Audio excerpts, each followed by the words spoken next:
Hello. This is the art direction of XCOM talk. If this is not what you're looking for, then I'm sorry.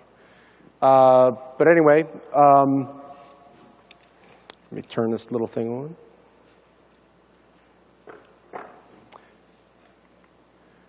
My name is Greg Foertsch. I am the art director on XCOM Enemy Unknown.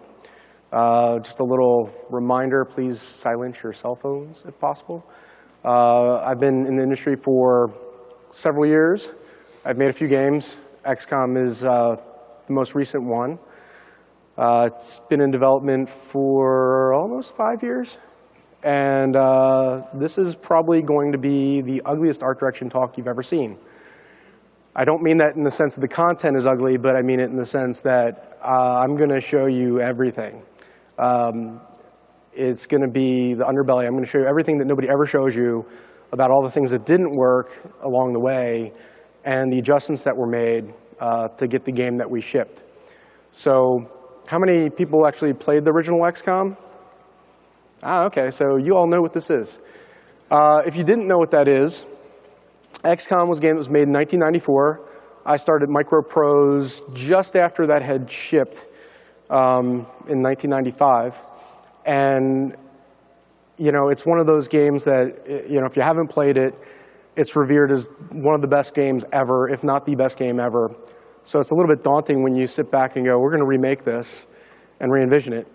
But XCOM is really two games. There's a strategy game, and there's also a tactical game. And so you're, in a lot of ways, making two different games. I'm going to show you what we started with when we gave the first look to the press and the game we shipped briefly. And then I'm going to show you how we got there. So with that, I'm going to run the very first teaser we made for the game that the press was going to see in February of last year. And then I'll show you a couple images, but I'm going to run that now.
So that was the first thing the press saw.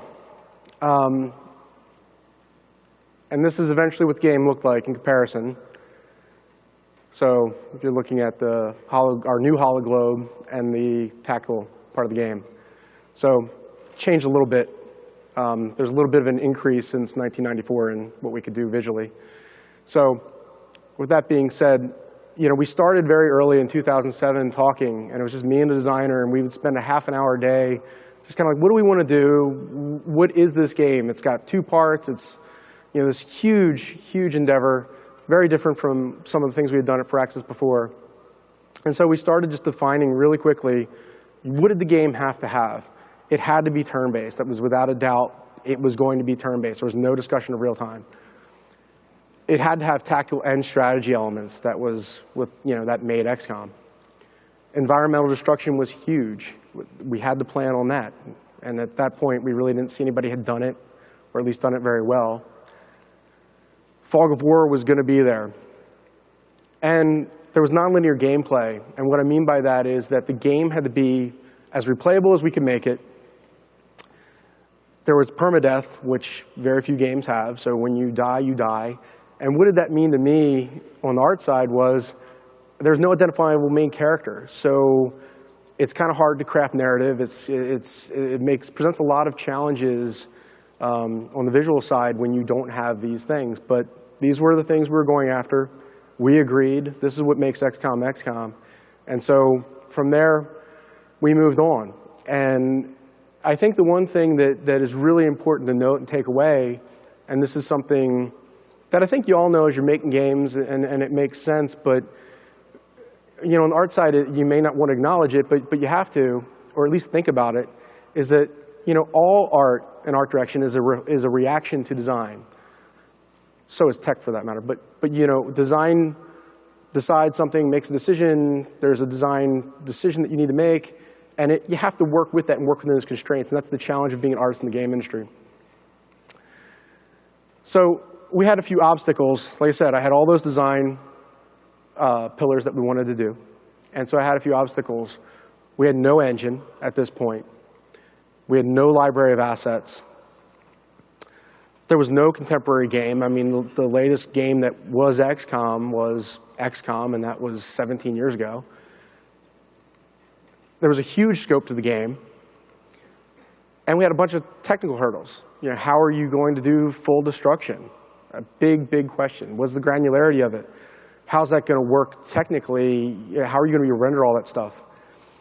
And then we had personnel needs, which was one of the biggest. We didn't have our team staffed. We were going from, in a lot of ways, 1 team on Civ Revolution to 2 teams with XCOM and Civ 5. So we had giant holes in the staffing. And then the biggest hole we had was there were no engineers for the first 6 months of the project. They were still working on Civ Rev, finishing that up. Artists had come off early. And so we had to figure out what we were going to do. And so we took the approach of defining our art goals. We wanted an immersive presentation. This was really important to us. When we sat back and talked in that room about what made XCOM XCOM or what did we want to do, and we had these few months to just talk casually about it, we looked at all the other XCOMs that had been made, and we felt like the one thing that they were really missing was the camera. They were still making a 2D game in 3D and not considering that camera. And we really felt like this was a place where we make huge steps forward for the genre. And so this became pretty much the flag that I bore for the past 5 years. We really wanted to increase the production value, and that goes along with this immersive presentation. We wanted to make sure that assets that we put in the game held up, because we were having cameras as close as you'll see in other games. We also wanted to focus on UFO lore. I think a lot of people have asked me in the past, what do you share with XCOM, the original game? And I'm like, we share a lot. Well, it's not that we so much riffed off of XCOM, the original, but that XCOM, the original game, and us have this connection with UFO lore and nostalgic pop culture. They didn't invent the little gray, neither did we, but we share that same thing. We understand that people all understand that, and if you provide that, it's a great entry to start doing crazier stuff later. And then the other thing that we wanted to approach on the art side is we didn't want to make another gray-brown game. At the time that this was being pitched and we were getting into this, there were a lot of Gears clones, there was a lot of gray, a lot of brown, a lot of rust, and a lot of noise. And that was something that we were really rallying against. So with immersive presentation, I think there are a couple things that you can really take advantage of with a turn-based strategy game. With a shooter, the minute you take the game away, the camera away from the player, they get upset. But with a turn-based game, you can do this every other turn. So why wasn't anybody doing this? To us, this seemed like a no-brainer, that we could actually move the camera in, and not only just move it in for an artistic reason, but move it in and enhance the design. Like every time we push the camera in, we're not doing it just for gratuity. We're doing it because we're showing you something new. We're showing you your characters that you've leveled up. We're showing you reaction fire. We're showing you a kill shot. We're doing things that enhance the gameplay. We wanted to really communicate design information. Like I just said, we really wanted to push forward and show the player, make that experience more immersive, and communicate everything the designer was trying to say in a more easy way, and show them rather than tell them with UI or whatever.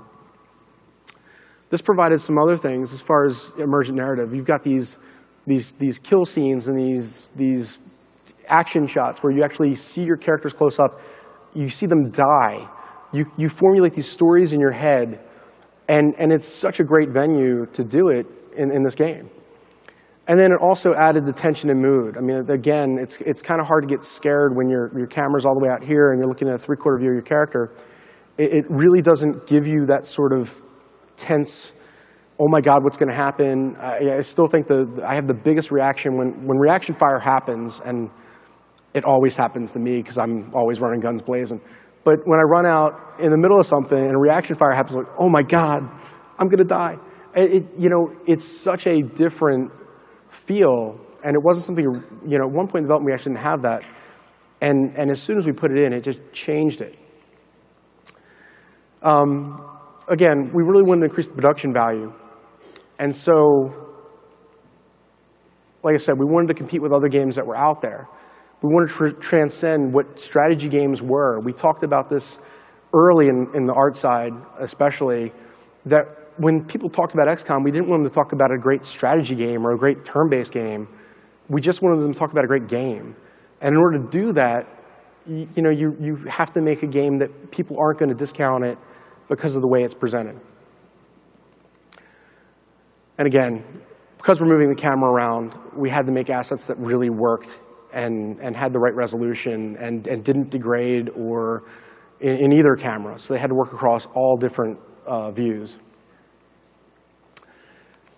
And then the UFO and lore, I think that this is a huge part for us too. The sectoid, it was really funny, which this is one of the first drawings we made. Is glowiness, talking about design decisions, just to go off for a second. The glowiness in the head, the glowiness in the chest, those were decisions that because of the scale of the character, and we realized at one point that he wasn't super readable. And so by glowing him, he becomes a little bit more easily read on the map. So that was one of the things we kind of added to the concept as we explored the sectoid. But again, it was important to us to have a little gray man. You've got to know what that is. The Slender Man was a huge inspiration for the Thin Man. Flying saucers, you had to have those. The first saucers, the first UFOs you encounter have to be round, which is really tricky when you're looking at a game that's built on 90-degree cover. And so, but it was something we really didn't want to budge on. Again, once you introduce these things and the player understands them, then you can get a little wackier as you go and you get into capital ships and all that. But to us, we really needed to hit those notes with the player. And in tying into that, we really wanted to have iconic environments. You want to know that gas station down the street. You want to have eaten at that fast food joint. You want to be able to connect to those things and have them feel tangible. So when we're looking at this, like I said, the presentation layer was super important to us. And what came out of that, we realized, is that presentation is king. And I think when you start as an art director on something, it's very easy to get tied up in style. Am I doing it cel-shaded, or am I, going after a particular look? Honestly, all that stuff is secondary. If you don't know what your presentation is, it makes it very hard to figure out what your style is. If you know what your presentation is, it makes it very easy to adjust your style as you go and tailor it to match the gameplay and to give the player the best experience. And so this is something that we worked on really hard in XCOM, and I think we got pretty close. Some of the very first drawings we did, you'll see, are these little thumbnails. And we would do these drawings, and we had a concept guy working on them before we even had a team. And we'd make these drawings and I'd take them up to Jake, the lead designer, and I'd say, can we play the game like this? Like, do you think we could pitch the camera here? And he'd say, yes or no, or maybe not. And so we were exploring all these different possibilities. So the question ended up being, we didn't have programmers for 6 months. What are we going to do? So we decided to make a pre-VIS movie. And it wasn't a teaser, and it wasn't a trailer, but we wanted it to be, what was the game, how was the game going to play? Like, how was the player going to experience? And the goal was that if you didn't know that this was rendered in Max, you thought you were watching a fraps of somebody playing the game. And so at a certain point in development, that actually got to be very, of the movie that we were going to make, that actually, you start to think, well, maybe we should just fade to black here. And it was like, no, we can't do that. We added UI and all that. So this is where we started as we got a team. This is about 2 weeks before we got a team. Up to this point, it was me, the designer, and a concept artist. And this is, we cordoned off a little war room, and we moved everybody out of their offices into this very small space for the team to work in, and it was very hot. And we worked out what the movie was going to be. We wanted to show the different camera work, how the game was going to be presented, where we could take advantage of things. And this is the very earliest drawing of what ended up being XCOM. So you can see the awful chicken scratch. And I'm going to show you the pre-VIS movie that we showed. I don't know if anybody's seen this, but this ended up actually being what we used to pitch the game to 2K. And I think you'll see there's stylistic differences, but if you look really closely, I think there's a lot in this movie that translated into the actual game.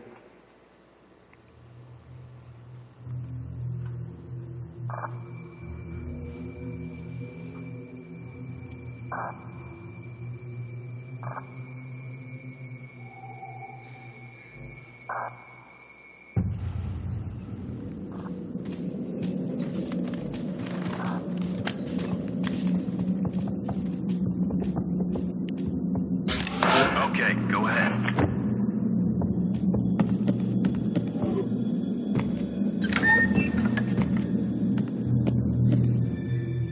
We definitely got a situation.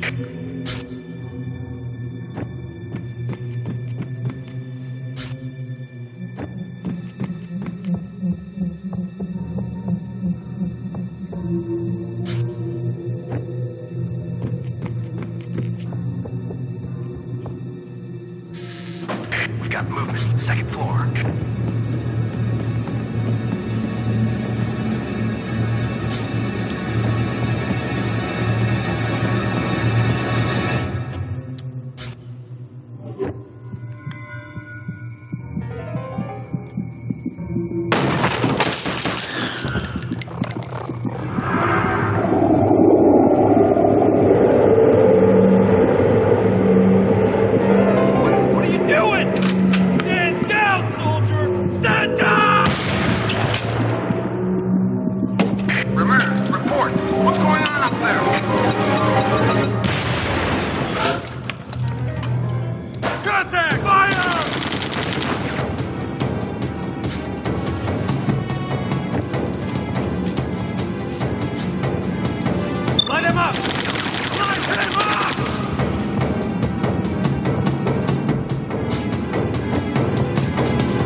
So that was the movie that we showed to 2K to pitch the game. And this was also the movie that we showed to the company to show the company what we were thinking as well.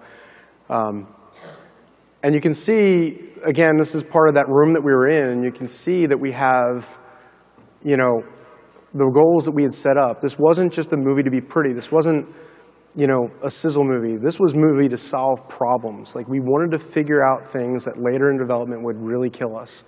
And so we're looking at, you know, where the camera's going to be, how big are the largest and smallest aliens, like what happens when you go inside, all sorts of little things. But these were the goals we set out to solve in that movie.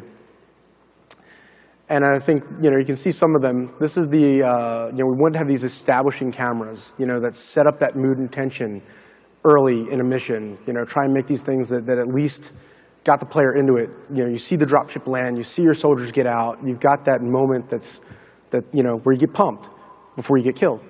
And so we started with that. And you can actually see here too, like, we were building things on this scale for height, and you can see how weirdly tall that building is. We ended up removing a floor from it and lowering the structure because of visibility issues. And it was, again, this is one of those things where, you know, just looking at the assets in Max and going back and forth with the designer, like, all right, we had made walls a little too tall. Let's pull them down some. So you'll see, you know, they drastically shortened.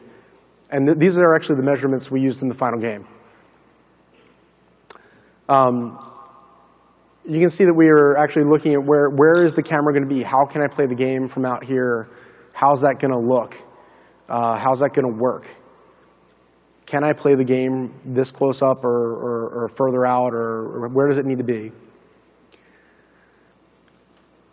We ended up solving a lot of environmental scale and interaction issues. You know, how tall are steps? How wide are doors? How high is a window to take cover behind it? All these measurements actually stayed. They all stuck. 5 years later, you know, this is still the Bible for how we build. And so you can see, you know, ladder heights and cover heights, low cover 64 units, and so on and so forth. How big is a man? Again, we looked at the largest and smallest aliens. This was where we realized that the sectoid, you know, wasn't reading so well, and that we needed to make him read a little better in the game. So we kind of figured all that out here. How big is a sectopod? And you can see the first signs of dropping the camera in for reaction shots and shot cameras and that sort of thing. You can see, you know, the leverage we had with the turn-based game that you just don't have otherwise. I should also mention, too, that everything in that movie and every movie that I'm going to show you that we made on the art side adheres to every rule in the game. So again, we're following all the design rules. We're following all design principles. And we were zealots about it. We really insisted on following those things, because otherwise the answers are no good. The interior camera, this was something, too. We're looking at possibly, at this point, pulling the camera in just a little bit to make the space feel a little more claustrophobic. But when we did that, we also realized that we had a lot of issues with floor volumes and visibility. We didn't have an answer. If you actually watch that movie again, when they go in the house and they walk up the steps, that's the one place where we cut the black. And we ended up cutting to black, and we made a note, we don't have an answer for this. And so that led us to this drawing, again, which is a pretty early drawing in development, which was, this is how we thought we would solve visibility of floors. This is pretty close to what we ship with, ironically. And this was done in, I think, late 2007. Whoa, advanced a little too fast there, sorry. So moving forward, we had a really clearly defined visual direction. I think that we kind of established that early. We wanted this high fidelity, pretty game. And you know, this was also the point where after we had showed that movie to the company, somebody had said, well, you know, the soldiers, they don't look real. And I was like, well, they're not really supposed to be. And somebody had said, well, you know, they look more like action figures. And I was like, you are exactly right. That's what they need to be. And so at that point, I don't think we'd ever really said it, but I think everybody was angling that way. And I kind of think I internally was where I was going. But just to come out and say that was pretty important. So that's where the action figure idea really, really latched on, and you'll see how that develops. And we had established basic needs for engineering. And this, we showed them what we wanted to make. And then after we showed this movie, the engineers got together and said, okay, well, the internal engine might not be able to do this. Let's have some conversations about, what engine do we need to do it. And that's where Unreal came in. Excuse me. And I think we also really defined our poly budgets. Like, we were actually trying to not make cinematic characters. We were trying to make characters that targeted what we thought was going to be the resolution that we needed the geometry to be in the game. Again, because we were moving the camera in, could see how they'd hold up and what the LODs needed to be. And then we had an initial asset library to build on, and this was huge because as soon as we got Unreal, we had all these assets that we could then propagate into the game. Now, were they the assets we shipped with? No, but they got us started. Within 2 weeks of getting Unreal, we had that whole scene in Unreal, playable to a degree, but displaying and working and moving around, and it gave our programmers, once they got on, something to work with, which was enormous. So this is that little hot, sweaty room that I was talking about, and we had 10 artists stuffed in this room working. This is one of our beer Fridays where we'd play the original game and we'd walk around and get everybody acclimated to the game we were making, because we had this such reverence for the game we were doing that some of the guys had been in the company, had never played it. They were too young. They were 5 when it came out. So unfortunately, I was not one of those people. And so we started doing these beer Fridays, but this is the room, and you get a sense of how small it was and how crammed we were. But there were some great things about this. By forcing guys out of their office and putting them together, we established these communication pipelines, and none of this was by chance. This was all a designed effort. We wanted guys to learn how to talk to each other. We wanted really honest, open communication. We wanted to be able to critique our work in a way that nobody was going to get offended. And this really provided some of that. I think it gave our team an identity. You only get one chance to really start formulating that bond, and this was it. Excuse me. We established our workflow, and most importantly, we got buy-in from the team. All 10 of those guys was bought in. Everybody knew what everybody was working on. We were all sold. And because we were all talking about the work, we got the best possible work. We were communicating as good as any group I've ever worked with did. And then on top of it, we got buy-in from the company when they finally saw it, and most importantly, buy-in from 2K. And then it also set the tone for the project. I think, like I said, the language, the way we talked, and the company, when they saw what we were making, they saw a whole idea. They didn't just see a concept of a sectoid. They didn't see anything until we did this. And I think that was huge for the momentum that the team needed to move forward. And this is one of the drawings that I don't think anybody's ever seen. This is actually the team. We did this as a little illustration as part of a PowerPoint, but this is the team. And this was kind of our mentality at the company. We were coming out of the dropship gun blazing. So that led us to a vertical slice. And so we did our first vertical slice based on that. You'll see a lot of the assets in there. But I'm going to show you guys kind of what we did. And this is the game now in Unreal. And this is what we thought we were going to make. Time units, everything.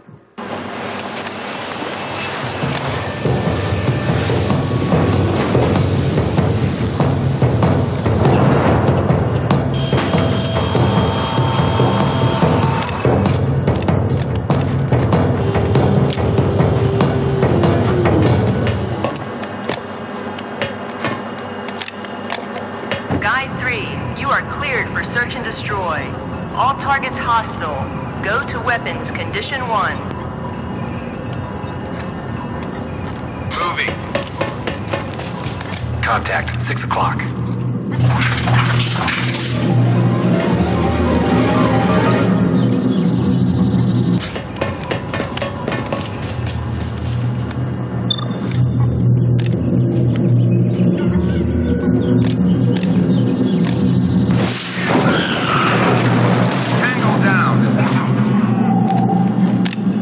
Hear something?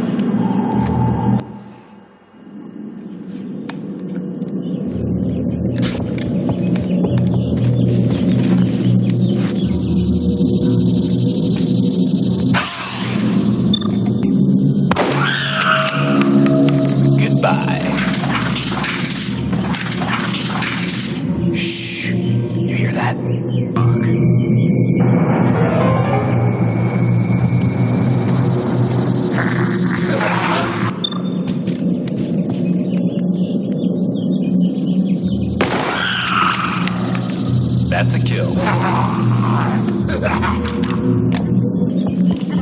Contact.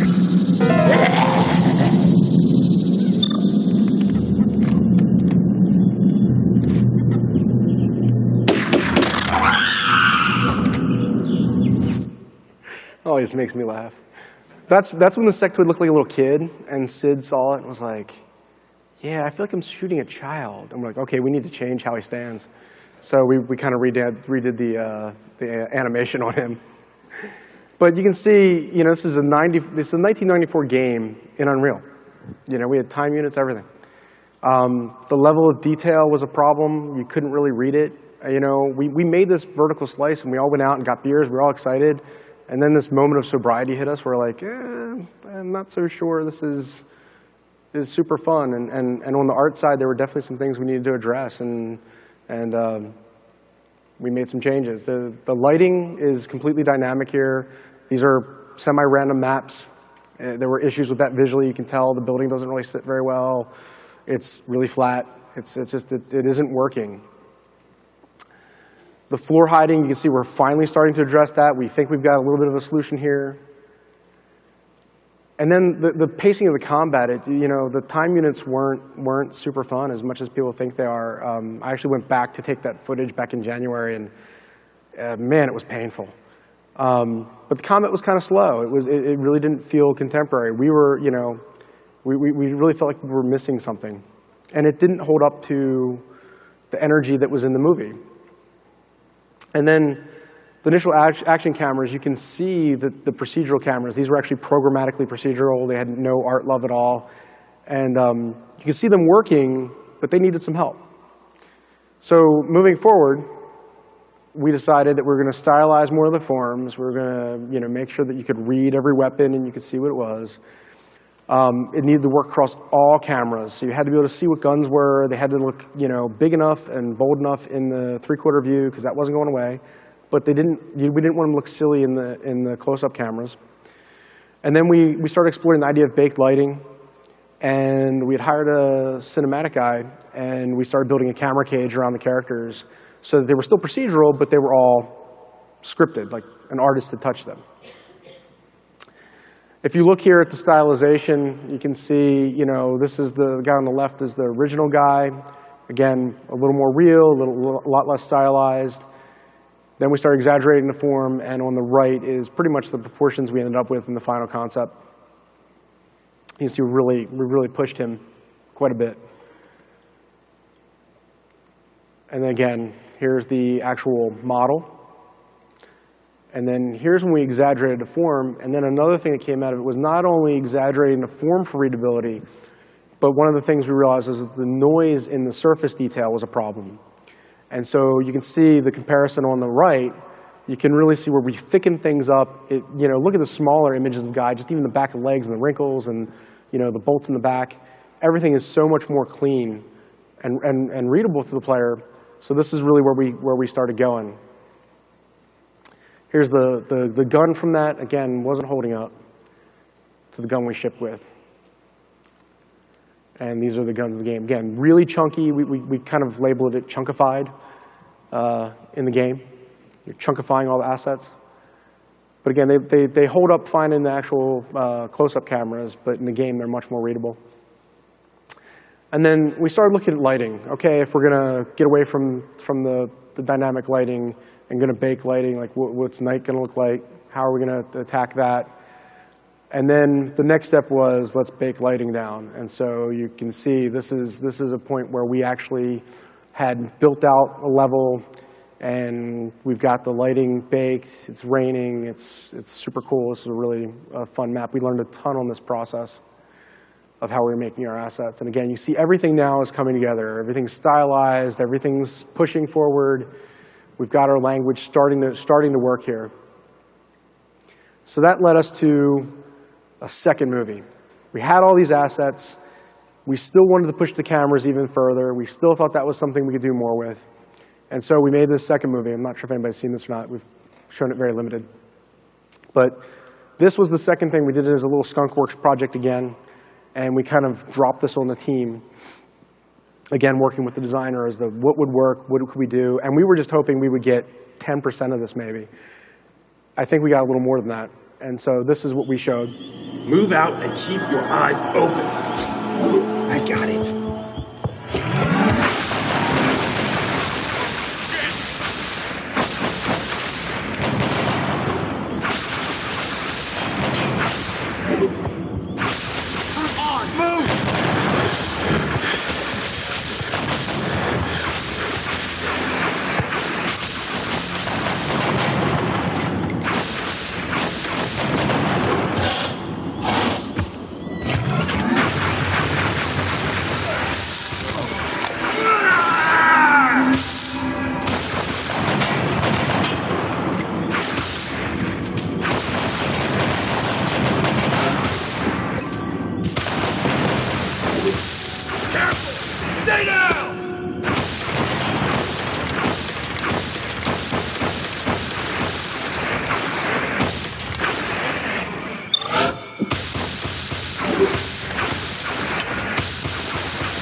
Worst death scream ever. So that was our combat movie that we made, and we dropped this on the team. And the funny thing was, we walked out in the PRE was like, man, we can do all that. I was like, that's cool. But anyway, you can tell there's increased pacing. We've got a lot more going on. It feels a lot more energized. There's a lot more happening on the screen. Again, it's still obeying all the rules. We looked at a rush cam, adding that, and that eventually ended up making the game as well. The targeting cam, you can see the very first time this is really working. The camera list as it's deciding, the little bit of that little touch to it, translated. Death cams, happening. Again, worst scream ever. So that led to the vertical slice, the second one we made. And so I think everybody should really, I don't know, I've come around on vertical slice. I think you should make two, and you should plan to fail the first one, and then hope to hit it on the second one when you actually know what you don't want to do. And so this is the second vertical slice.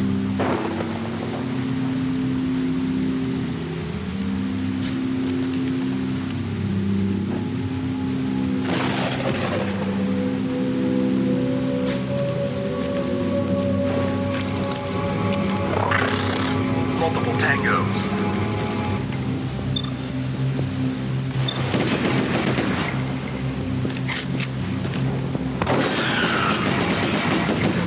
Kill shot.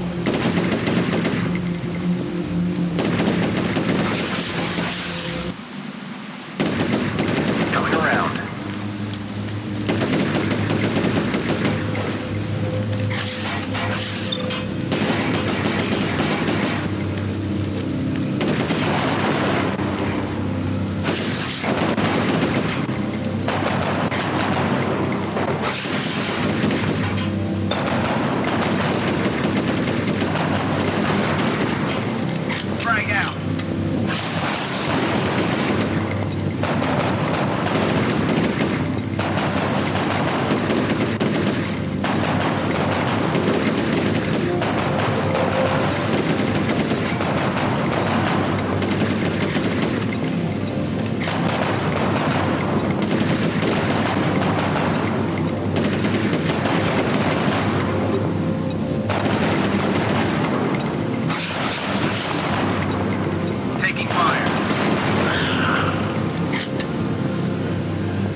Just noticed a sectoid dies in every one of these movies. But anyway, that was the second vertical slice. And I think, again, you can see there, everything's starting to work. You can really see where the game's starting to shape up. Combat is definitely improving on the pacing. It definitely feels less static. You can see the alien reveal pods, the camera's happening now. Again, another mini narrative moment. Again, the targeting camera, lifted straight from the movie UI. But you can see, again, we're stripping some of the UI out of the scene. We're trying to minimize as much of that as we can. You can see the alien shot camera again, and definitely the action cameras are now really improved. That we've got a Cage working on it, and actually a very scripted approach to the procedural nature of it. So coming out of that, we had solid gameplay. We understood the game we were making finally. The challenges were really clear for us, the scope. The major thing that really stood out, I mean, we still had a strategy game to make. We still had a bunch of characters to make and weapons. But the big thing we had was we had to make 71 levels, which was a huge task for the size team that we have, because we wanted to make the game replayable. So how do we get there? Well, we did a lot of milestone adjustments. And what I mean by that is that we course corrected as we went. There were certain points in the project where we basically worked time boxed, and I think we worked best that way. And so, thank God my producers were helpful about this. But we would look at it and say, all right, by this time we have to have this many levels done. And we had a point where once we were like, all right, let's go after that second vertical slice, we need to have about 7 levels done, and we had like 3. And I was like, we're not going to make it. And so, and that was a pretty quick turn. We had to have that within a couple of months if we were going to stay on track. And so we didn't wait till we were halfway through. We waited till like 2 months. And at 2 months, I went and started talking to the LDs and my boss and stuff. I said, look, we're off. How can we change this? And so, design met in the middle with us, and we started making some adjustments to how we were making levels and how we were using things, and we got back on track. And in order to get back on track, we scheduled these convenient milestones where we wanted 15 by 15. So what that meant was we wanted 15 levels by October 25th. And that was our goal. Like, how many levels can we get by then? Oops, sorry. And then we hit that date. We nailed it. And then the next thing we built in was, okay, let's get 25 by 25. 25 levels by Christmas, which was really ended up being like the 17th. And so, the team, again, having these kind of time box dates, all right, at this point we got to move on. We did it. And so we were working in these really broad strokes, which I think you'll find is a key through everything we did in XCOM. We work in these really broad strokes. Again, we work macro to micro. So we block in everything and move on. Whether it's characters, animation, whatever it is, we get animation in as fast as we can, and that way you can play it in the game, and it can be just snapping to poses. But if the designer decides, hey, that's not working anymore, we haven't wasted all this time polishing up something that doesn't eventually make it into the game. That goes for everything we do, whether it's characters or whatever. When we make our assets, we stop production at form and color and value. That's all I want to see from my end at this point. Is I want to see, how things are playing together. I don't want to see texture. Frankly, texture is where you spend 80% of your time anyway on an asset, and we really want to try to avoid that. And so this was something where we were getting our art to a certain level that we were like, all right, if we run out of time, we'll be okay. But we were really blocking in this time to go through and unify all of our textures at once so that we would do them all at the very end of the project. Again, in a time box, we'd go in there and we would be able to look at the level as a whole and look at the assets as a whole and say, okay, start picking and choosing what things we really wanted to pull up and what things we wanted to push back. So it's a lot like painting. We're really relying on on a lot of a traditional background at this point in how we were approaching asset creation and level creation. And this was especially important with outsourcing. It drove our outsourcers nuts, but we wanted them to stop at this point. They wanted to, of course, finish an asset, and we were like, no, you're done at the color, and just unwrap it, put a simple texture on it, and we're finished. Because again, you get sucked up into those infinite feedback loops and you're constantly going back and forth about, no, a little more gritty. No, just give it to me, we'll finish it. And it's saved us, I think, a lot of time. And the biggest part of this, and I gotta give props to the producers on this, that they bought in and believed when I said, it's done, but it's not done. We're gonna come back and finish it, but you can check it off if you need to. And they were fantastic about it. They absolutely trusted and believed in the team, and that made it a lot easier. And not everybody would have probably had that trust. And so you can see here real quickly, this is our initial RPass. Like, this is like the level we're getting everything to, and then saying, all right, let's move on. There's definitely some texture fidelity missing. But again, we're working it to this point and then coming through the very end and cleaning up all 71 levels. This is what it looks like in the end when you actually finally see it. This is probably the most dramatic one. So when we bump to that. But this process happened in the last 3 months of the game. So the best part about this too is you get this really cohesive look, and you can't tell what level we did first and what level we did last, which was really important when you're doing that volume of levels. So I guess to summarize real quickly, and we're doing pretty good on time, you know, we supported all of the design goals in the game. We achieved everything that we set out to do, as well as all the art goals. We ended up creating 85 maps, not 71. I think one of the things I learned as an art director on this project was that, you know, making games, I think a lot of people think making games is hard, and it is. But the big part about making games is getting buy-in, and initial buy-in is easy, but maintaining buy-in is really hard. And those little points where we did those movies were great to continue buy-in, not only with the team and the company, but I think with the publisher as well. And so by building those in and consciously, actively building those in at this point in what I do is really important. So, you know, making games is, you know, the longer you have a project, I think the harder it is to maintain the buy-in as well. And so you've got to, you know, as an AD, you've got to be doing you're a little bit of a cruise ship director. You know, you're kind of, hey, you know, you keep cheerleading a little bit along the way, and you've got to keep the team energized and pumped. That sort of falls on you and our team. And so, again, always work macro to micro. I can't say enough about that.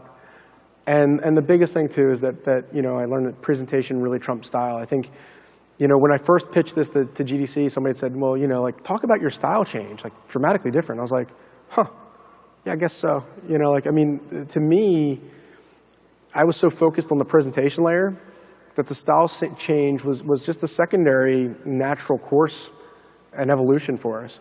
And so, you know, moving forward, I think thinking about that and especially if you're making a turn-based game or a strategy game, like where can you influence the genre? Where can you change the genre and push it forward and break some of those stereotypes? So that's kind of what I learned on the process. Thank you very much for coming. I really appreciate it. Feel free to contact me.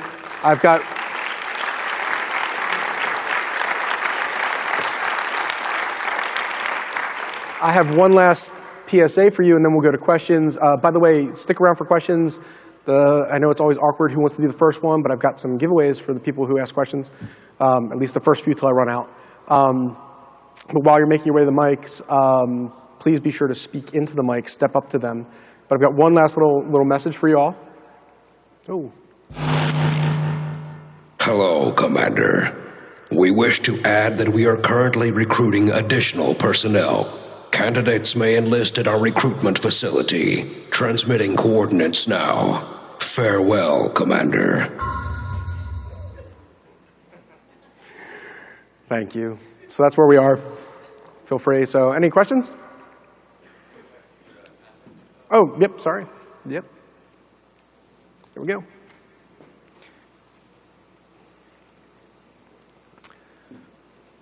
How many have played XCOM, by the way? Like our XCOM? Great. Awesome. Cool. Hey. Oh, what's that? Can you go to the mics Sorry. This is the recording. After you guys got all your initial assets in, like how long did you have for polish? All right, so, well, yeah, we had about 3 months to really polish. 3 to 4 months to the end, so yeah, we got everything in, and it was just a foot race. And you know, I can't say enough. I should really be sure to thank my team. I mean, I didn't make any of the art up there that I showed you. I work with the most talented art team in the industry, and pound for pound, I'll put them up against anybody. And you know, our friends at 2K and their support, I can't say enough about anyway. But yeah, we had about 3 months to pull it all together in the end, and we just banded together. And the beauty of that was we really got to see, you know, when you're seeing it all together, like that little Coke can doesn't need the texture love. It's the bottom right-hand corner of your painting. You're not focusing on that. And it allowed us to let all the things come forward that we wanted to texture and polish, and all the things that didn't need it, they just kind of sit back nicely. And so it worked out pretty well. But yeah, we had about 3 months. As a follow-up, just what was the team size like?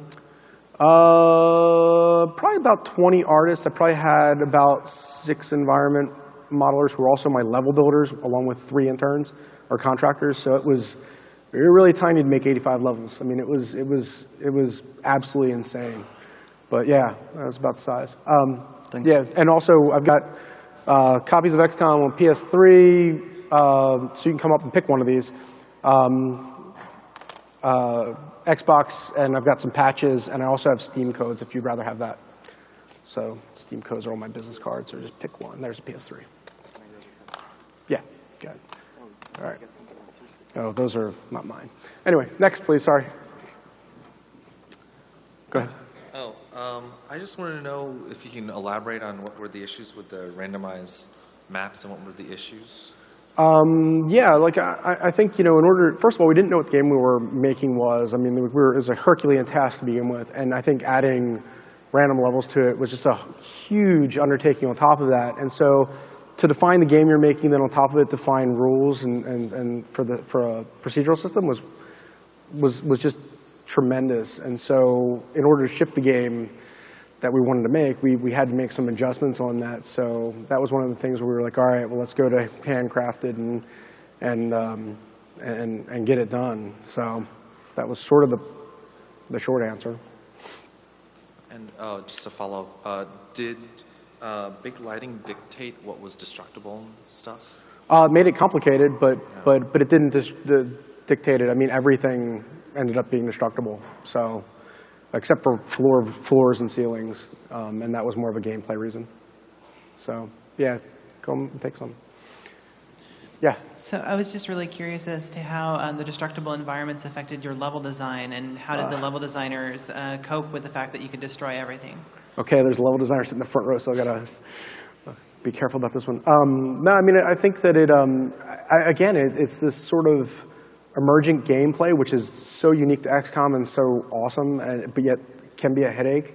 But it changes every map. So like, even if you play the same map, it's going to play differently. So, you know, they did a great job of handling how the levels work with destruction. It was a big challenge, and plus it came on. It wasn't working initially, so they were designing levels with the hope that it's going to happen. You know, it's going to work. So for a long period of time, they were kind of designing it with, okay, destruction's going to come online at some point. And so, you know, it was one of those things where the team believed in it and we bought into it. And there were points where, you know, I think it was brought up, you know, do we really want to keep this? And we were all like, yes, we have to have this. And so, you know, they did a great job of dealing with it on both the level design and on the art side. And the graphics programming, our graphics guys did a tremendous job. Thanks. So, thanks. I have a 2-part question about the pre-VIS videos. Yeah. First of all, would you consider this like a pillar of your production process? Now I would, yep. Mm-hmm. Yep. And second of all, how much time and manpower were you devoting to those? So the first one was actually 4 months, exactly. We started in November. We ended on, I think, April 2nd with Christmas in the middle. And it was about 10 guys, including myself. And the second one was mostly the animation team, which was, 6 guys, 7 guys, plus character guy, 7, 8 guys. Maybe did that for about 2 to 3 weeks. And again, that's all an engine for that one, which made it a little easier. And we weren't building a library of assets at that point. We were using stuff we had. So, but yeah, I mean, I think that when you look at those, the important thing is like, you're kind of just buoying the team every time you do those. It's a long cycle. People start to, it's inevitable to start questioning a little bit. And by doing these things and building these points in and building these points where, again, the publisher also sees these things, it shows progress and everybody rallies for them. And so there's a big part of it, and that's forever going to be a part of how I make games now. I don't see myself changing them, except that, I probably won't be doing them in Max. So, but Thanks. Yeah, no problem. Thanks for the question. Yes, hi. Yeah. My name is Dave. I'm also in the middle of working on a video game right now, and we're in the PRE-VIS phase. I was wondering if you could elaborate a little bit more on the, on the time management portion of doing the PRE-VIS video, at least the initial one, and maybe get into some of the technical aspects of like how you guys put it together in Max and how you got it to, how you got the final render to actually feel like it was a real-time in-game render. Yeah, that was, God, how we time managed it. Again, we time boxed. It was like, okay, there's literally screenshots of that room where we actually made our asset list on the whiteboard. Every whiteboard in that room was filled, by the way. And they had little checkboxes by it, and we would go through and we had a team of modelers. My lead character modeler was modeling the environment. He was modeling the building. I had another guy modeling the aliens, and I had another guy modeling some props. And so we would just, we'd go through just time box and try to get done. We ended up finishing 2 days early, actually, on it than what we expected. Yeah. And, again, everybody being in the same room, everybody just driving each other forward. It just propelled itself in such a crazy way. And the camaraderie, the friendship and the bonds in that room, nobody can take away. And they last through the whole cycle. They last for a lifetime. But, they really lasted through the cycle. Not sure if I'm really answering your question though, but yeah, and our lead animator clipped it all together, and we just print together in Premiere, and again, we just tried to adhere to all the rules. So, great, thank you. No problem. Yeah. Hello. I saw how you got the initial 10 artists, including yourself, to buy into the game, but for every artist that joined after that point, how did you get them to buy in and to stay bought into the game? Well, I think the process. The thing about getting them bought in, again, we established this communication, and so as new members came onto the team, you just assimilated them into that way we talked. we talk very frankly. We're always respectful, but we're brutally honest. And as guys came into the team, it was like, oh, you mean I can say that doesn't work? And it's like, yeah. And so when you had that core group that believed so heavily and communicated so well and so honestly, it's like a virus. And just like you can work negatively, it works positively. And so, these guys came in and they just assimilated into the process, and they felt like, I can speak, I've got a voice, and everybody, whether you're an intern or not, you want to hear from. So that made it really easy. It was, getting buy-in at that point was not hard. And again, the team was such it made it so easy for guys to just come into it and feel part of it. So yeah. So, thank you. No problem. Yeah. Oh, that's it? We're done? All right. Sorry, guys. Thanks for coming. Appreciate it.